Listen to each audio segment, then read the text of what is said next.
하나님의 말씀 마태복음 26장 47절부터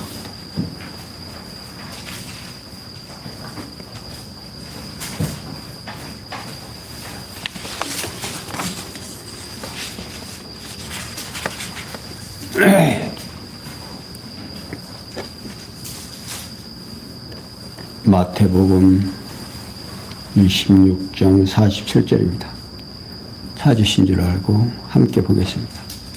말씀하실 때에 12 중에 하나인 유다가 왔는데 대제장들과 백성의 장로들에게서 파송된 큰 무리가 검과 뭉치를 가지고 그와 함께 하였더라.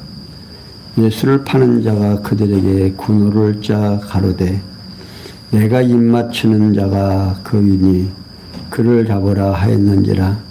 곧 예수께 나와 랍비여 안녕하시옵니까 하고 입을 맞추니 예수께서 가라사대 친구여 내가 무엇을 하려고 왔는지 행하라 하신대 이에 저희가 나와 예수의 손에 대어 잡는지라.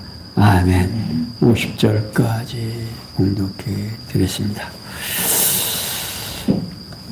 마태복음 26장 1절에서 지난주에 46절까지 예수께서 구약의 언약을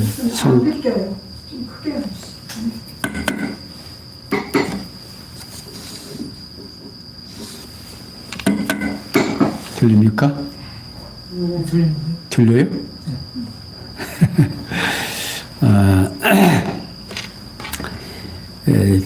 마태복음 26장 1절에서 46절까지 예수님께서 구약의 언약을 이루시려고 오신 그리스도이심을 죽음의 예비에 의해서 이루어 주심으로 증거하셨고요.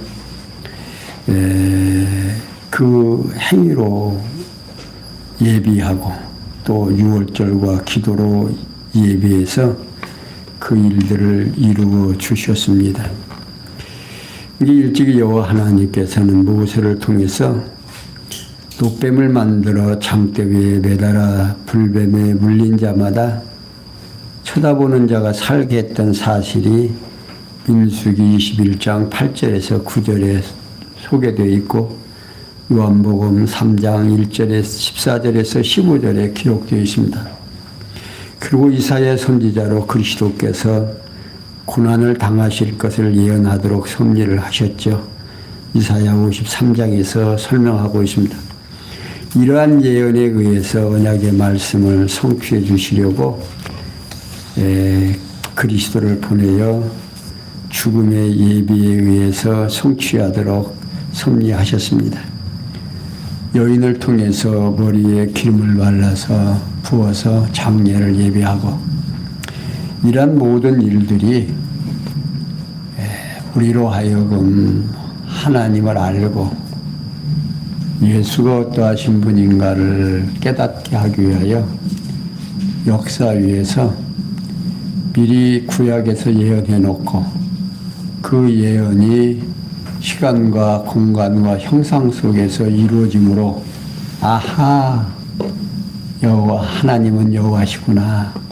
한번 약속하시면 그 약속을 변하지 않는다는 사실을 우리로 하여금 깨달아서 하나님 경외하며 소망 중에 살아가게 하기 위해서 우리에게 허락을 하십니다. 자, 그러면 오늘 47절에서 50절에 보면 유다의 예언대로 주저자들이 보낸 무리에게 붙잡혀 가십니다.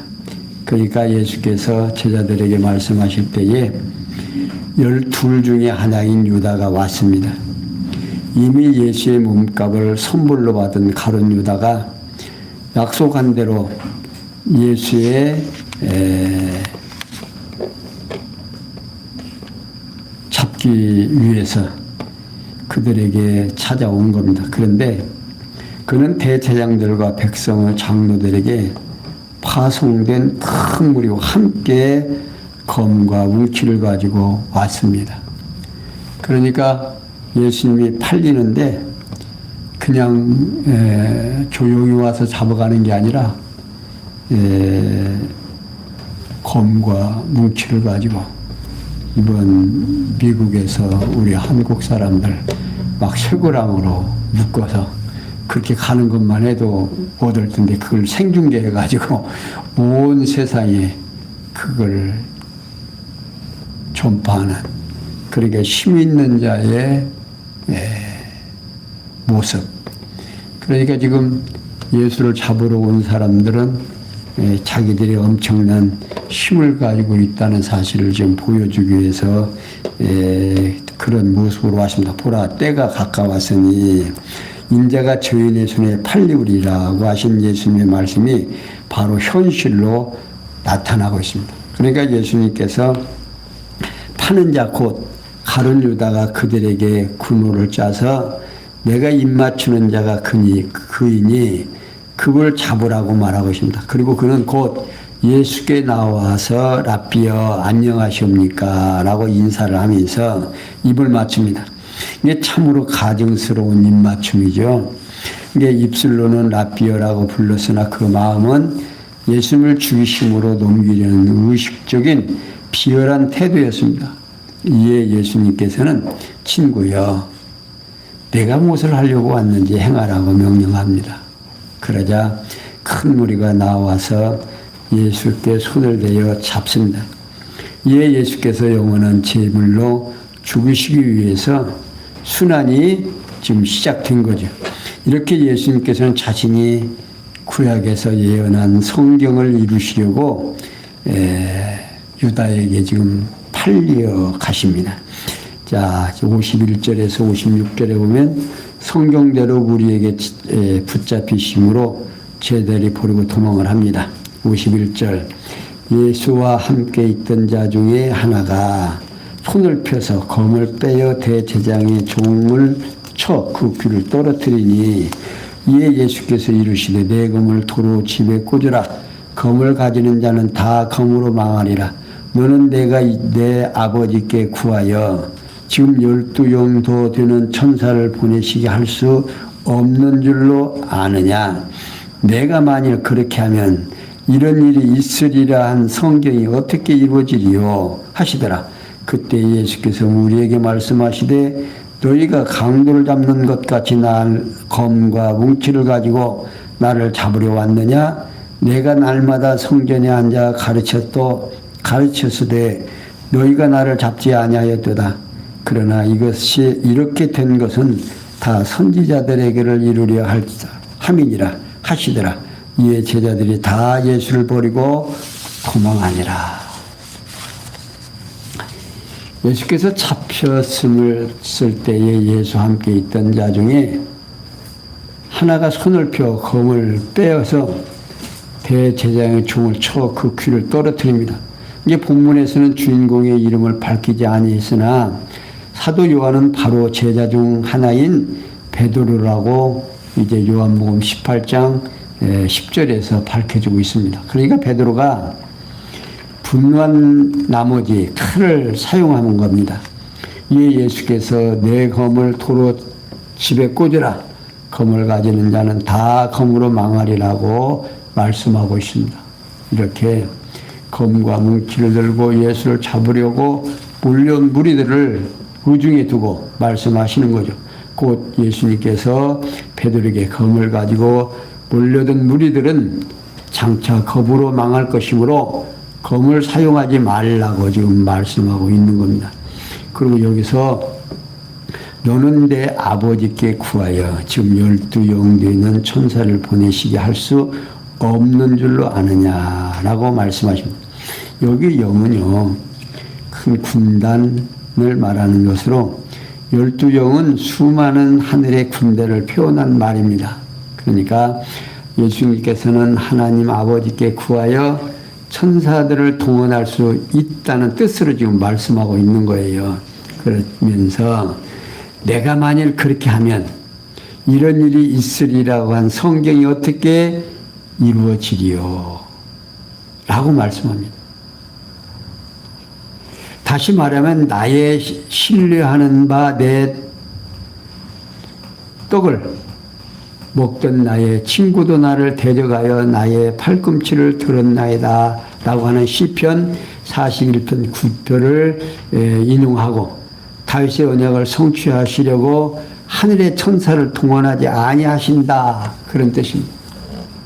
그리고 이어서 예수님께서 우리에게 너희가 강도를 잡는 것 같이 검과 뭉치를 가지고 나를 잡으려 왔느냐 내가 날마다 성전에 앉아 가르쳤으되 너희가 나를 잡지 아니하였도다. 그러나 이렇게 된 것은 다 선지자들의 글을 이루려 함이라고 말씀합니다. 다시 말하면 예수님께서 검과 뭉치를 가지고 잡으러 온 그들은 큰 무리의 뜻을 이루려는 것이 아니라 구약의 선지자들로 예언하게 하신 하나님의 말씀이 그 작정된 뜻을 이루려는 것이다. 그런 말입니다. 이게 구약의 선지자들은 언약 자손인 대적에게 사로잡혀 갈 것을 예언했는데 이는 예수 그리스도께서 대적의 손에 붙잡히실 것에 대한 예표로서의 모형과 그림자입니다. 따라서 구약의 여러 선지자들이 예수 그리스도의 받으실 고난에 대하여 예언을 하지요. 근데 예수님께서 말씀하시는 겁니다. 이에 제자들이 다 예수를 저버리고 도망을 합니다. 이 역시 스가랴 선지자가 목자를 치면 양들이 흩어질 것을 예언한 말씀대로 성취하고 있는 겁니다.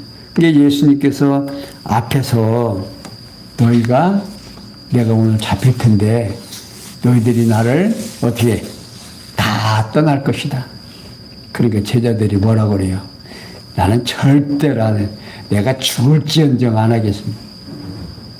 그러니까 예수님께서 뭐라고 그래요? 베드로가 하도 장담을 하니까 네가 다 굴기 전에 나를 3번 부인할 것이다 라고 지금 예언을 해 놓으셨죠. 그러니까 우리의 생각과 삶이 지금 이들은 지금 오늘 성경에 이렇게 기록을 해서 우리들은 이 말씀을 듣고 믿고 예수가 그리스도로 알지만 지금 저 유태인들은 지금도 누구를 기다린다? 메시아를 기다린다. 그러니까 똑같은 하나님의 말씀을 듣고 배우는 우리 인간들인데 어느 사람은 믿고 어느 사람은 이때 이렇게 이야기를 해놓은 지금 성경을 그들이 보고 깨닫는다면 아마 통곡할 겁니다. 그런데 그렇게 해야 안 해요. 지금 안 하고 지금 전쟁만 하느라고 정신이 없지. 그래도 그들을 이길 수가 없습니다. 이미 하나님께서 그들을 보호하고 있고 그들을 붙들고 있기 때문에 지금 숫자로 보고 등치를 보고 그래도 저 유태인들 어때요? 저 이스라엘 나라 참말로 그 주변에 있는 나라들이 얼마나 커요. 그도 지금 어때요? 끄떡도 않고 그냥 그들에게 무슨 생각이 하나님은 누구 편이다? 우리 편이다. 이 생각의 이 중심이 확고하면 어떤 어려움도 견뎌낼 수 있다. 그 말이에요. 이게 사람의 마음이 지금 같은 가룟 유다는 지금 제자들 중에서 어느 역할을 맡은 거예요? 예수님 팔아먹는 역할을 맡았고 그 이전에는 그 가룟 유다가 무엇을 하는 사람이에요? 회계예요. 지금 우리 그 제자들에게 돈이 들어오면 그 돈을 사용하는 그 돈을 맡아서 있는 그런 회계 역할을 한다고 합니다. 그런 사람이 결국 예수를 팔아먹는. 그러니까 돈을 만져본 사람은 돈을 더 요구하는지도 모르죠. 이게 눈 30에 예수님 팔아먹고 그런 일들까지라도 그러니까 예수님이 그러지 않아요? 나는 성경에 기록된 대로 가거니와 그 사람은 차라리 나지 않았으라면 좋을 뻔했다. 그러니까 우리가 역할을 가룟 유다가 누구의 뜻을 지금 이루려는 거예요? 하나님의 뜻을 이루는 거예요. 그러니까 하나님의 뜻대로 살았다 해서 다 천국 간다? 아니에요. 지옥 가는 사람은 하나님의 뜻대로 살아서 지옥 가는 거고, 천국 가는 사람들은 하나님의 뜻대로 살아서 천국 가는 거예요. 사라져서 가는 거예요. 살아서 가는 것이 아니라. 그러니까 성경이 바르게 보고 우리가 성경을 보면 이렇게 보이지만 바르게 안 보면요, 성경이 안 보이게 돼 있습니다. 이게 구약의 이스라엘 백성들도 메시아가 오면 그렇게 된다라고 하는 사실들을 구약에 가지고 있는 그들이 보았을까요? 안 봤을까요? 보고 그들은 그 성경에 능통한 사람들이라고 자부했던 사람들입니다. 그런데 결국 어떻게 해요? 예수를 십자가에 못 박아 죽이게 된다. 자, 그러면서 57절, 68절까지 신문에 침묵하다가 당신이 그리스도임을 시인하십니다. 자, 57절, 예수를 잡는 자들이 끌고 대제장 가야바에게로 가니 거기 서기관과 장로들이 모여 있더라. 베드로가 멀찍이 예수를 쫓아 대제장의 집들까지 가서 그 결국을 보려고 안에 들어가 하속들과 함께 앉았더라. 대제장과 온 공의가 예수를 죽이려고 그를 칠 거짓 증거를 찾으매 거짓 증인이 많이 왔으나 얻지 못하더니 후에 두 사람이 와서 가로되 이 사람의 말이 내가 하나님의 성전을 헐고 사흘에 지을 수 있다 하더라 하니 대제장이 일어서서 예수께 묻되 아무 대답도 없느냐 이 사람들은 너를 치는 증거가 어떠하뇨 하되 예수께서 침묵하시거늘 대제장이 가로되 내가 너로 살아계신 하나님께 맹세하게 하노니 내가 하나님의 아들 그리스도인지 우리에게 말하라. 예수께서 가라사대 내가 말하였느니라. 그러나 내가 너희에게 이르노니 이후에 인자가 권능의 우편에 앉은 것과 하늘구름을 타고 오는 것을 너희가 보리라 하시니 이에 대제사장이 자기 옷을 찢으며 가로되 저가 참담한 말을 하였으니 어찌 다 증인을 요구하리요. 보라 너희가 지금 이 참담한 말을 들었도다. 생각이 어떠하뇨. 대답하여 가로되 저는 사형에 해당하니라 하고 이에 예수의 얼굴에 침 뱉으며 주먹으로 치고 온 손바닥으로 때리며 가로되 그리스도여 우리에게 선지자를 하라. 너를 친 자가 누구냐 하더라. 자 57절에서 62절에 보면 예수님께서 대제장 가야바의 거짓 증인들에 의한 신문을 받습니다. 그러시면서도 침묵하고 아무런 대답이 없습니다. 그러니까 예수님께서 유대 산헤림 공의 앞에서 끌려가고 이는 일찍이 이사야 선지자가 예언한 말씀 이사야 53장 8절에 있는 말씀입니다. 그러니까 예수님께서 구약에 언약된 그리스도이심을 대한 증거죠. 그러니까 예수를 잡는 자들이 예수를 끌고 대제장 가야바에게로 가니 거기 서기관과 장로들이 모여 있습니다. 이게 산헤림 공의원들이 모여 있었던 거죠. 이때 베드로가 멀찍이 예수를 쫓아 대제장의 집들까지 가서 그 결국을 보려고 안에 들어가 하석들과 함께 앉아 있습니다. 이런 베드로의 모습은 이전에 예수님께서 우리에게 잡히실 때 칼을 빼어 대제장의 종의 귀를 쳐서 땅에 떨어뜨릴 때의 모습과는 전혀 다른 모습이죠. 이게 공포의 두려움에 질린 현상을 보고 있는 겁니다. 그게 대제장들과 온 공의가 예수를 죽이려고 그를 칠 거짓 증거를 찾는 중에 거짓 증인이 많이 오기는 했으나 증거를 얻지 못합니다. 후에 두 사람이 와서 이 사람이 말하여 어떻게 말하느냐 하나님의 성전을 헐고 사흘에 지을 수 있다 했다라고 고발을 합니다.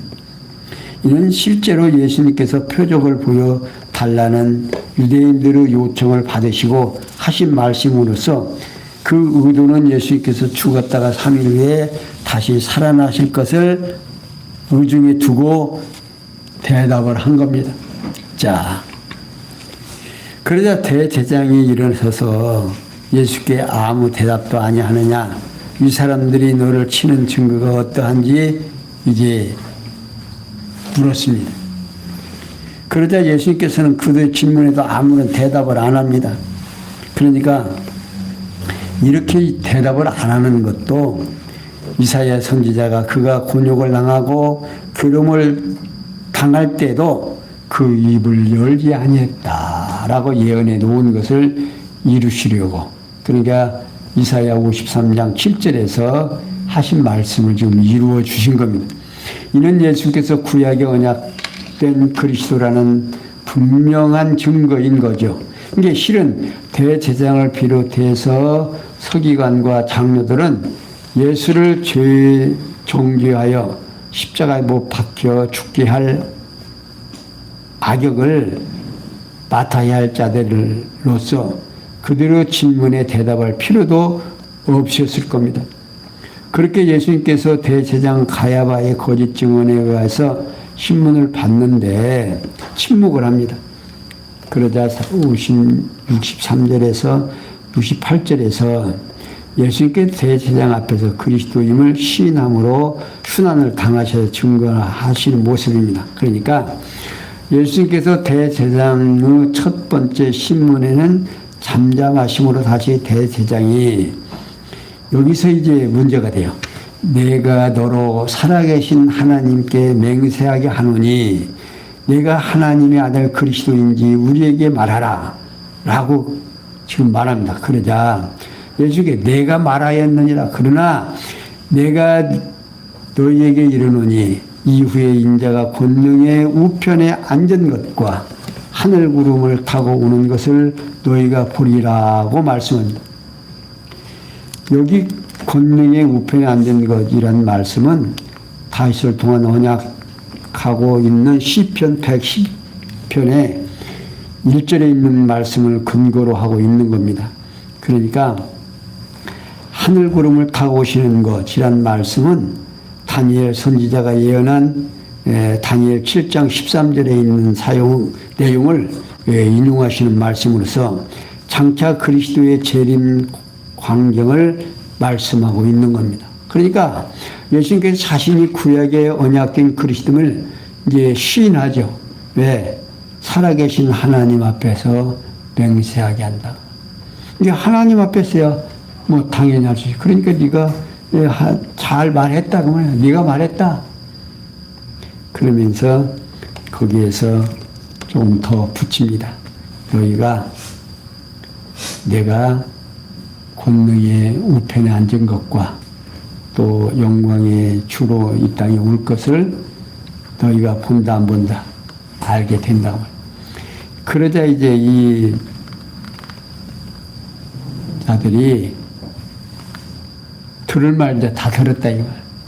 이제 확증을 얻고 야 저자가 지금 누구라고 하나님의 아들이라고 시인을 했다 이거. 자, 시인하고 그렇게 됐으면은 죽여야 돼요? 살려야 돼요? 살려야 되잖아요. 응? 근데 이런 대제사장의 입장에서는 참으로 가증스럽고 충격적인 발언이죠. 예수님이 하신 말씀이. 이에 제사장이 자기 옷을 찢으며 저가 참남한 말을 하였으니 어찌 또 증인을 요구하리요. 보라 너희가 지금 이 참남 말을 들었도다. 생각이 어떠하니요? 라고 모인 자들을 충동질합니다. 이게 다시 말하면 더 이상 신문할 필요도 없이 뭐 해야겠다. 사형에 처할 죄인임이 분명하다. 그런 뜻입니다.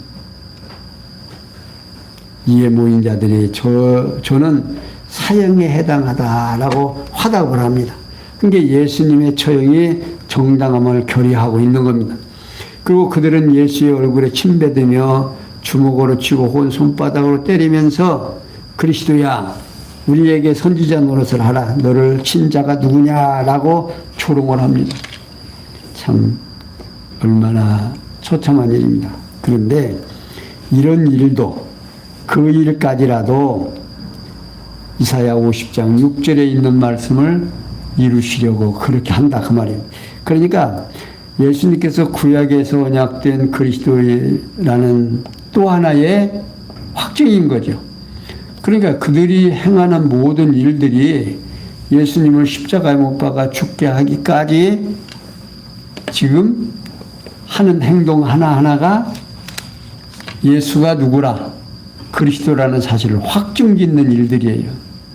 근데 그들은 모르잖아요. 근데 오늘 우리는 어때요?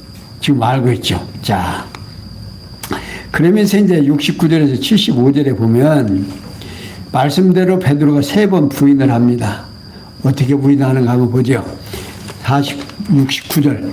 베드로가 바깥뜰에 앉았더니 한 비자가 나와 가로되 너도 갈릴리 사람 예수와 함께 있었도다 하거늘 베드로가 모인 사람 앞에서 부인하며 가로되 나는 내 말하는 것이 무엇인지 알지 못하노라 하여 앞문까지 나아가니 다른 비자가 저를 보고 거기 있는 사람들에게 말하되 이 사람은 나사렛 예수와 함께 있었도다 하며 베드로가 맹세하고 또 부인하여 가로되 내가 그 사람을 알지 못하노라 하더라. 죽음의 곁에 섰던 사람들이 나와 베드로에게 이르되 너도 진실로 그 당이라 내 말소리가 너를 표명한다 하거늘 저가 저주하며 맹세하여 가로되 내가 그 사람을 알지 못하노라 하니 닭이 곧 울더라. 이에 베드로가 예수의 말씀에 닭 울기 전에 내가 3번 나를 부인하리라 하심이 생각나서 밖에 나가서 심히 통곡하니라. 우리는 행동과 생각을 내 마음대로 할 수 있는 줄 알고 있습니다. 이 베드로도 이제 자기가 예수님 절대 버린다, 안 버린다라고 생각을 한 거예요. 그런데 지금 베드로가 지금 부인하는 모습을 한번 보겠습니다. 이게 베드로가 바깥길에 앉아있더니 한 비자가 와서 너도 갈릴리 사람 예수와 함께 있었도다라고 말합니다. 이미 공포와 두려움에 쌓여있는 베드로 입장에서는 너무도 놀라운 말이 아닐 수가 없을 겁니다. 이에 베드로가 모인 사람 앞에서 부인하여 나는 내 말하는 것이 무엇인지 알지 못하겠노라 하고 둘러댑니다. 그리고 앞문까지 나아가는데 다른 또 비자가 베드로를 보고 거기 있는 사람들에게 이 사람은 나사렛 예수와 함께 있었도다라고 단정해서 말합니다. 그러니까 베드로는 더 들려내기 어려운 난처한 입장이 된 거죠. 이에 베드로가 맹세하고 또 부인하여 내가 그 사람을 알지 못하노라 라고 거짓말을 합니다. 이게 상황이 급하게 된 거예요. 그러니까 베드로 입장에서는 어쩔 도리가 없이 거짓말을 할 수밖에 없었던 겁니다. 그런데 조금 후에 곁에 섰던 사람들이 나와서 베드로에게 너도 진실로 그 당이라 내 말소리가 너를 표명한다라고 강력히 주장합니다. 정말 베드로가 예수 당원이라는 분명히 증거까지 대면서 주장하는 말을 피하기란 어려운 입장이 됩니다. 이에 베드로가 저주하며 맹세하여 내가 그 사람을 알지 못하노라 하고 부인을 합니다. 베드로가 처음에는요 부인을 합니다. 그러나 두 번째는 맹세까지 하면서 부인합니다. 그러나 세 번째는 저주까지 하면서 맹세를 해요. 그러자 닭이 곧 웁니다. 그러니까 예수님께서 베드로에게 미리 말씀하신 내용이 베드로가 그때 생각이 든 겁니다. 그러니까 베드로가 그 생각이 나서 밖에 나와서 심히 뉘우치고 통곡했다. 그러니까 이렇게 회개하고 부인하고 하는 것들이 뭐예요? 생각나야 돼요. 우리가 이제 말씀을 주일도 듣고 수요일도 듣고 이렇게 하는 것은 생각나는 거다. 여러분들 어때요? 이제 일주일에 여러분들 한 번만 들을 때도 있고 두 번 들을 때도 있고 어떤 때는 세 번, 네 번 들을 때도 있을 겁니다. 요즘은 이제 유튜브가 있어서 뭐 몇 번씩 들을 수 있겠지만 그렇지 않을 때는 일주일에 두 번 듣고 한 번 들을 때하고 두 번 들을 때하고 생각이 다르다. 그러니까 오늘 이 교회가 이 땅 위에서 존재하는 이유는 생각나게 하려고 그러는 거예요. 그러니까 그리스도의 예수의 말씀이 닭 울기 전에 네가 나를 세 번 부인하리라는 말씀이 생각나니까 베드로는 통회하고 자복하고 회개할 수 있었지만 생각이 안 날 때는 못까지 하고 부인하기도 기억이 오는데 맹세까지 하고 또 거다다고 저주까지 하고 저주를 무슨 저주를 했는지는 여기 안 써 있지만 이게 우리들의 모습이다. 오늘 우리도 마찬가지예요. 하나님께서 생각나게 하고 듣게 하고 깨닫게 하고 느끼게 하고 하니까 우리가 이렇게 힘쓰고 애쓰고 감사하고 행동이 나오지 안 그러면 생각이 안 나게 하면 이제 이런 말씀이 이제 우리가 들어서 이렇게 입력이 들으면 들을 때는 어때요? 잘 들었죠? 근데 지나가 보면 여기서 문 밖에 나가면 잊어먹죠? 그런데 그 일이 어느 사건과 함께 딱 생각날 때가 있단 말이에요. 살아가면서. 내가 어려움을 당하든지 힘든 일이 있든지 이게 복이에요. 그러니까 하나님께서는 당신이 한번 예정하고 작정된 양은 잊어먹는다, 안 잊어먹는다. 안 잊어먹고 잊어먹으면 어떻게 하신다? 찾으러 간다고 말이에요. 이게 성경이에요. 사랑하는 성도 여러분. 오늘 또 이 말씀을 듣는 모든 사람들이 하나님을 생각나게 하는 시간들, 공연히 듣고 깨달아 주는 게 아니에요. 그러니까 예수님을 팔아먹을 자들로, 예수님을 십자가에 못 박아 죽일 자들로 선정된 사람들은